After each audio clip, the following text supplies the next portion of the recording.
పేదరికాన్ని ఆసరా చేసుకుని కొమురం భీం ఆసిఫాబాద్ జిల్లాలో కొందరు దళారులు స్థానిక మహిళలను రాష్ట్ర సరిహద్దులు దాటిస్తున్నారని అనుమానాలు వ్యక్తమవుతున్నాయి.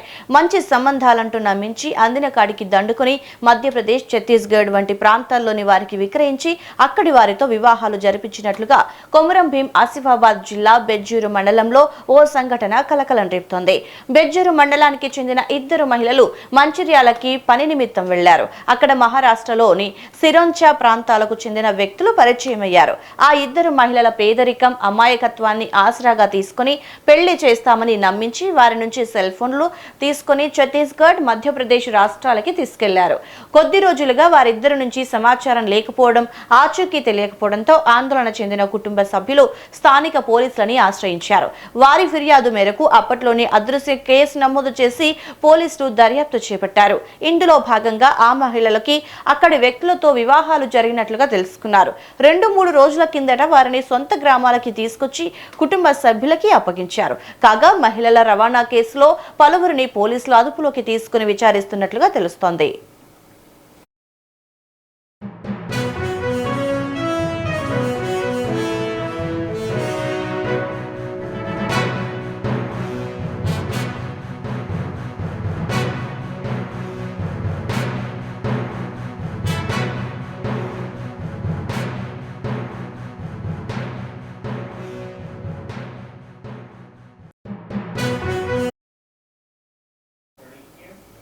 పేదరికాన్ని ఆసరా చేసుకుని కొమురం భీం ఆసిఫాబాద్ జిల్లాలో కొందరు దళారులు స్థానిక మహిళలను రాష్ట్ర సరిహద్దులు దాటిస్తున్నారనే అనుమానాలు వ్యక్తమవుతున్నాయి. మంచి సంబంధాలంటూ నమ్మించి అందిన కాడికి దండుకుని మధ్యప్రదేశ్, ఛత్తీస్గఢ్ వంటి ప్రాంతాల్లోని వారికి విక్రయించి అక్కడి వారితో వివాహాలు జరిపించినట్లుగా కొమురం భీం ఆసిఫాబాద్ జిల్లా బెజ్జూరు మండలంలో ఓ సంఘటన కలకలం రేపుతుంది.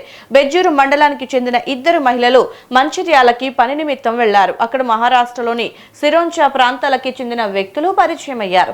ఆ ఇద్దరు మహిళల పేదరికం, అమాయకత్వాన్ని ఆసరాగా తీసుకుని పెళ్లి చేస్తామని నమ్మించి వారి దగ్గర నుంచి సెల్ ఫోన్లు తీసుకుని ఛత్తీస్గఢ్, మధ్యప్రదేశ్ రాష్ట్రాలకి తీసుకెళ్లారు.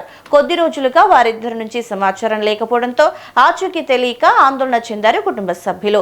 దాంతో పోలీసులని ఆశ్రయించారు. వారి ఫిర్యాదు మేరకు అప్పట్లోనే అదృశ్య కేసు నమోదు చేసి పోలీసులు దర్యాప్తు చేపట్టారు. ఇందులో భాగంగానే ఆ మహిళలని అక్కడి వ్యక్తులతో వివాహాలు జరిగినట్లుగా తెలుసుకున్నారు. ఇక 2-3 రోజుల కిందట వారిని సొంత గ్రామాలకి తీసుకొచ్చి అప్పగించారు. ఇక మహిళల రవాణా కేసులో పలువురిని పోలీసులు అదుపులోకి తీసుకుని విచారిస్తున్నారు.